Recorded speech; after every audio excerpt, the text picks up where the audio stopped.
What's going on, everybody? Victor here with a brand new video. In today's video, I want to talk about the co-main event matchup that's going to be taking place this Saturday at UFC Fight Night Atlantic City. The UFC has not been in Atlantic City since before the pandemic, so it's been at least 3 to 4, maybe even 5 years. But there's one thing about having fights on that Atlantic City boardwalk is that the fights on that boardwalk never disappoint. Atlantic City's had boxing matches there, mixed martial arts matches there with your professor on the regional scene. So that whole entire Atlantic City boardwalk has seen a plethora of amazing fights in the past, and this Saturday is not going to be anything different.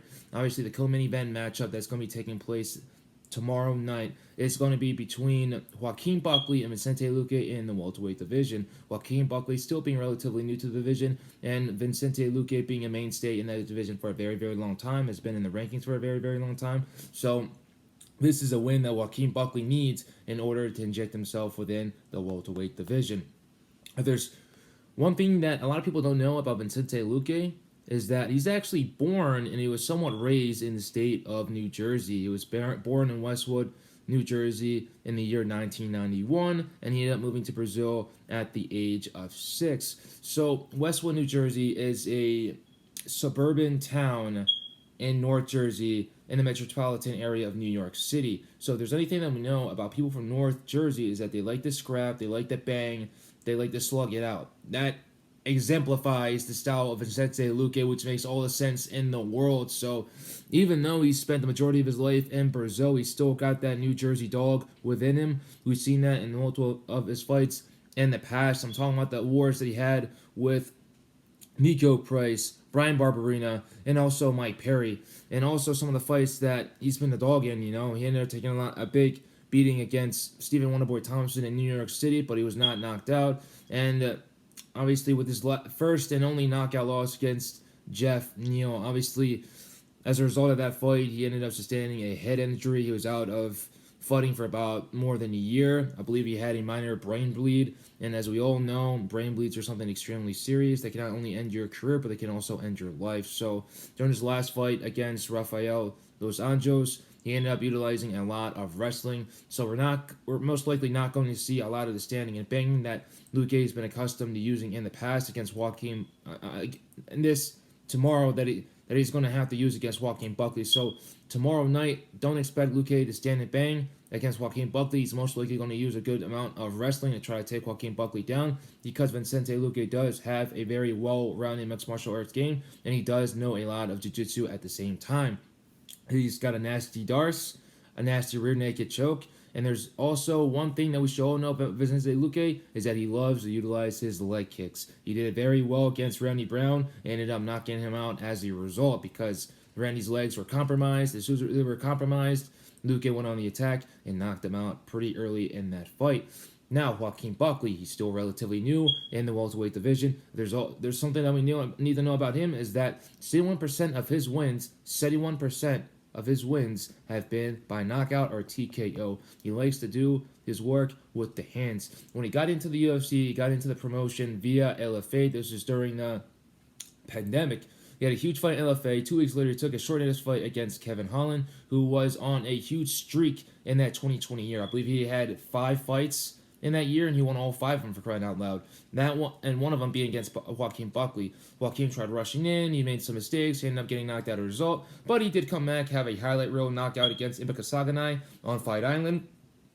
Ended up having another knockout win against Jordan Wright, and then he was up and down and up and down. He did get knocked out against Alessio DeCirico. He did get knocked out against Chris Curtis, and he also ended up losing a really entertaining fight against Nasruddin Imavov, causing him to move down to the welterweight division, where he has had some success. He ended up knocking out Andre Fialho in his first fight in the division, and then went on to defeat Alex Morono, who's also been a fighter that's been up and down, stuff like that, but he really put a beat down on Alex Morono during that fight. So we're seeing a new and improved Joaquin Buckley. He's not going in there, he's not trying to knock out guys.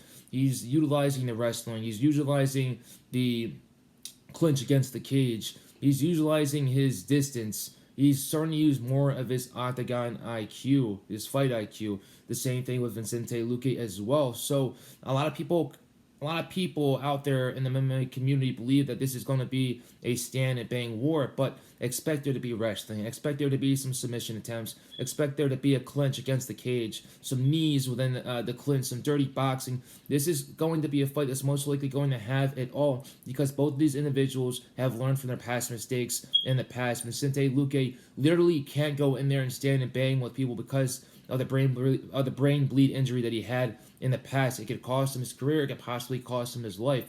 So when Vicente Luque and any other fighter in this world, whether it's boxing, mixed martial arts, anything in combat sport, you're risking their lives each and every single day. And that injury was as a result of the consequences that fighters do have to face sometimes. So Vicente is most likely not going to headhunt the whole entire time like he has in the past. He's not going to want to exchange a lot of damage, because Vicente Luque, back in the day, obviously when he was taking a lot of beatings, he was a literal version of a sponge. He was taking in damage. He was taking one punch to give 2 or 3 punches back, absorbing it all to eventually dish it back out. And the same thing with Joaquin Buckley as well. When he was in welterweight division, he did take a good amount of damage in some of his fights just to come back and win in the second or third rounds.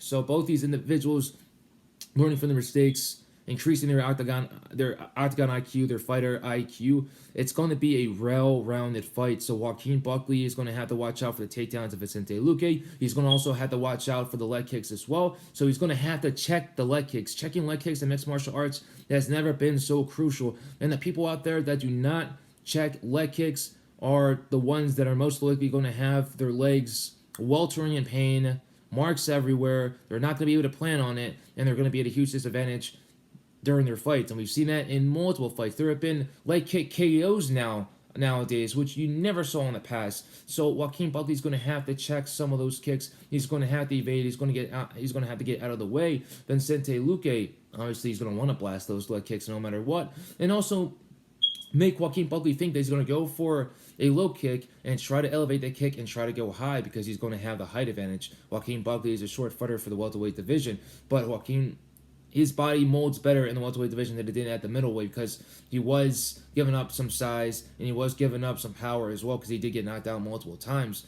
Now, another thing about Luque as well is that if he gets a takedown, he's most likely going to have the upper hand when it comes to the grappling exchanges on the ground, and he's most likely going to have a good opportunity of being able to sink in that nasty darts that he does have, but he does have also all other arsenal of submissions as well. Rear naked choke, apladas, arm bars, you name it. He's a Brazilian Jiu-Jitsu black belt for a reason. So, and he does have a extensive karate background. So he's a really good striker. He's a really good grappler as well. Joaquin Buckley, he's got some good wrestling, underrated wrestling that a lot of people don't know about. So he's definitely, if Luque does try to take down Buckley, it's not going to be easy at all. It's going to be a lot harder. And when it comes to the stronger individual, you got to give that to Buckley, because he's very powerful. And when he explodes, he explodes. Sometimes he waits. Sometimes he balls himself up like a shell just like this, just to explode in his opponent and try to get that knockout win.